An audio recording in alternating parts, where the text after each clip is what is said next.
各位朋友，今天想先問你一個問題：為什麼有些人走到哪裡都覺得不滿意，而有些人卻在哪裡都能活得自在？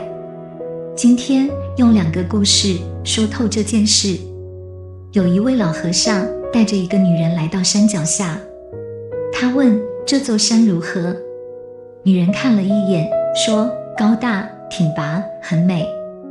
於是老和尚帶她上山，一路走着走着，女人開始累了，煩了，開始抱怨這路怎麼這麼難走，石頭這麼多，樹也不好看。終於到了山頂，老和尚又問她，現在這座山你覺得如何？女人說不怎麼樣，反而對面那座山看起來更美。各位，山變了嗎？沒有，變的是你的心。你站在遠處的時候只看到表面，你走進去之後開始感受到辛苦，你站在高處的時候又開始羨慕別的地方。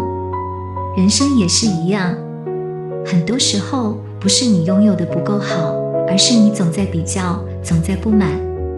人不是不幸福，而是不知足。再來第2個故事。有一個年輕人準備搬到一個新的地方生活，他去問當地一位老人，這裡適合居住嗎？老人反問他，你原來住的地方怎麼樣？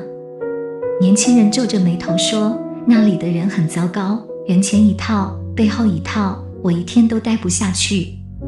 老人聽完，淡淡地說，那這裡更糟，你不要來。過了幾天，又來了一個年輕人，同樣想搬來。老人同樣問他，你原來住的地方怎麼樣？